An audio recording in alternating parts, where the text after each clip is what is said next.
Mutton কষা গরম গরম কষা মানে একদমই কষা, ফ্রাইড রাইসের সাথে কষাই ভালো লাগে।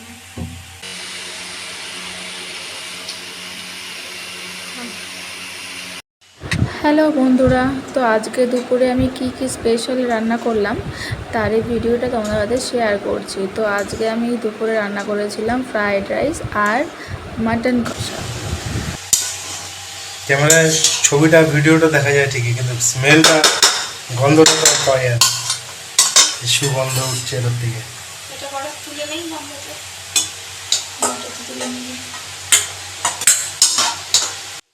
তো আজকে আমি বরের আবদারে কিন্তু এই ফ্রাইড রাইস আর মাটন করেছি, কারণ আমিও কিছুদিন বাড়িতে থাকবো না আর ও থাকবো না, মানে আমি আমার বাড়িতে যাব আর ও কাজের জন্য বাইরে যাবে। তো ভাবলাম তার আগে কিছু স্পেশাল রান্নাবান্না হয়ে যাক।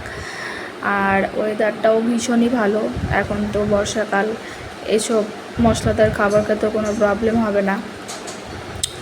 আর একটা বিশেষ কারণ হলো, বরদের মন জয় করার একটা কার্যকরী উপায় হলো ভালো ভালো রান্না করে খাওয়ানো।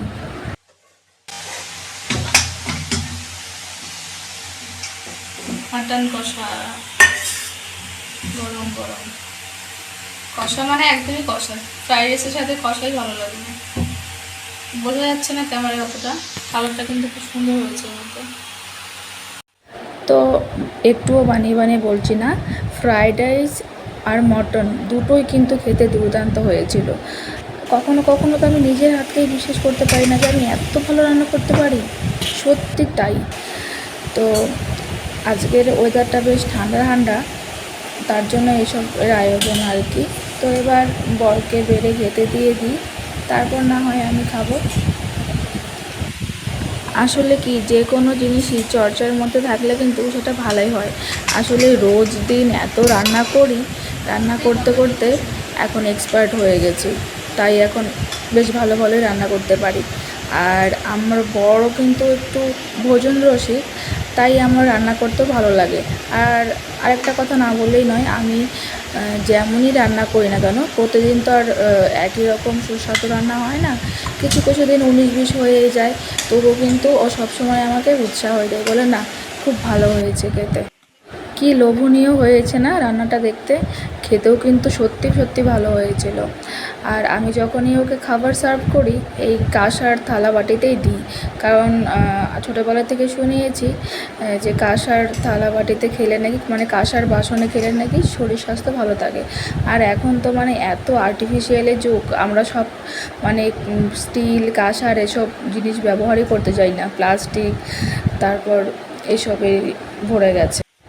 তো বরকে তো গুছিয়ে খেতে দিয়ে দিয়েছি, এবার বরের মুখ থেকেই শোনা যাক খেতে কেমন হয়েছে, আসলে কি ভালো হয়েছে না হয়।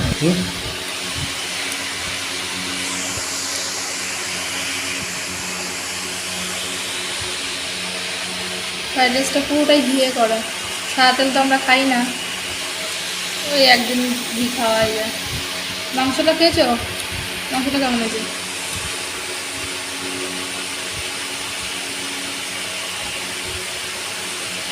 সেদ্ধ হয়নি, বেশি গলে গেলেও ভালো লাগে না।